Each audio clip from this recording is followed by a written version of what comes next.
গণ অভ্যুত্থানের বর্ষপূর্তির আহ্বান, বৈষম্যহীন গণতান্ত্রিক শিক্ষার লড়াইকে শক্তিশালী, জুলাই হত্যাকাণ্ডের বিচার, মব সন্ত্রাস, সাম্প্রদায়িক হিংসতা, নারী নিপীড়ন, সাম্রাজ্যবাদের স্বার্থে গোপন চুক্তি ও তৎপরতা বন্ধ, শিক্ষার বাণিজ্যকরণ ও বেসরকারি নারায়ণগঞ্জ পাবলিক বিশ্ববিদ্যালয় নির্মাণ লক্ষ্যে নারায়ণগঞ্জ জেলা শাখা সমাজতান্ত্রিক ছাত্র ফ্রন্টের উদ্যোগে নারায়ণগঞ্জ জেলা কেন্দ্রীয় শহীদ মিনার থেকে মিছিল অনুষ্ঠিত হয়েছে।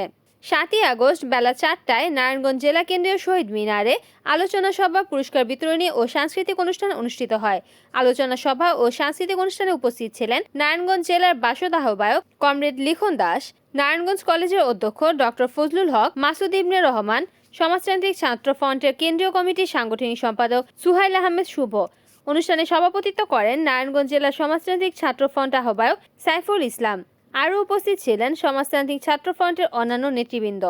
আমাদের শিক্ষার্থীরা 24 জুলাই যোদ্ধা যারা মাঠে নেমে একটি বিশাল পরিবর্তন করেছে এবং এই শিক্ষা প্রতিষ্ঠান থেকে তারা অনেকটাই দূরে সরে গেছে। আমাদের ছেলেমেয়েরা এখন আগের মতো ক্লাসে নেই, পাঠে নেই। 1 বছরে আমরা আসলে কোনো কার্যকর পদক্ষেপ গ্রহণ করতে পারছি না। আমরা শিক্ষা প্রতিষ্ঠানগুলো আমরা সেই আগের মতোই আমাদের পাঠ কার্যক্রম, শিক্ষা কার্যক্রম চালিয়ে যাচ্ছি, কিন্তু বদলে গেছে পৃথিবী। এই প্রযুক্তি প্রজন্ম এই মোবাইল প্রযুক্তির উপর ভর করে একটি বিশাল পরিবর্তন ঘটিয়ে দিয়েছে, কিন্তু আমাদের শিক্ষার ক্ষেত্রে প্রতিফলন নেই। বাংলাদেশের ছাত্র রাজনীতি নিয়েও নানা কথা রয়েছে। এর বিপরীতে দাঁড়িয়ে সমাজতান্ত্রিক ছাত্র ফ্রন্ট কাজ করছে।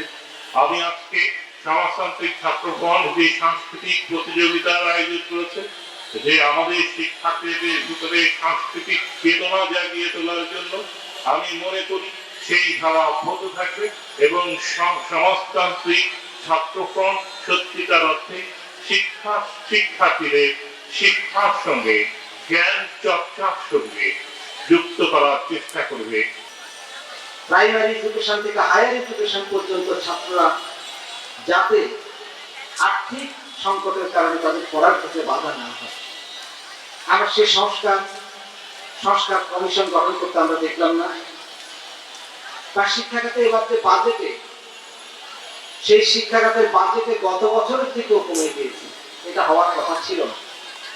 শিক্ষা বিষয়ে আমি শুধু বলছি না, আমি বলছি গণ অভ্যুত্থানে যে জীবনটা দিল, সেই জীবনে যে আকাঙ্ক্ষা একটা বৈষম্যহীন ব্যবস্থা, অর্থাৎ আমাদের দেশের শ্রমজীবী মানুষ, শ্রমিক যে জীবন দিল, শ্রমিক তার জাতীয় ন্যূনতম মজুরি বাস্তবায়ন চেয়েছিল, কিন্তু জাতীয় ন্যূনতম মজুরি বাস্তবায়ন হয়নি। আমরা গঙ্গাচড়ায়, রংপুরের গঙ্গাচড়ায় যখন দেখি একটা কিশোরের ফেসবুক পোস্ট নিয়ে, হিন্দু সম্প্রদায়ের একজন কিশোর ফেসবুক পোস্ট নিয়ে 15টি বাড়ি জ্বালিয়ে দেওয়া হলো। এই 15টি বাড়ি জ্বালিয়ে দেওয়া হলো, যাদের বাড়ি জ্বালিয়ে দেওয়া তারা কি অপরাধী? যদি ওই কিশোরটি অপরাধ করে তাহলে রাষ্ট্র আছে, রাষ্ট্রের আইন আছে, কিন্তু আমরা দেখলাম একদল এখন তৈরি হয়েছে যারা নিজেরাই বিচার করবে, এবং এই যারা নিজেরাই বিচার করবে তারা মনে করে জুলাইয়ের তারাই হলো সত্ত্বাধিকারী।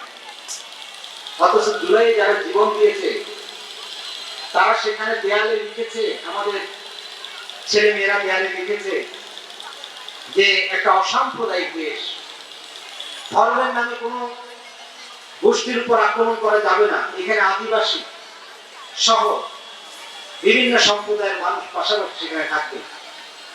সুতরাং আমরা এটা আশা করতে পারি না যে এই আক্রমণটা হবে। আমরা ঢাকায় দেখি আদিবাসী জনগোষ্ঠীর উপর কিভাবে আক্রমণ হলো, ভীষণভাবে তাদের নির্যাতন করা হলো।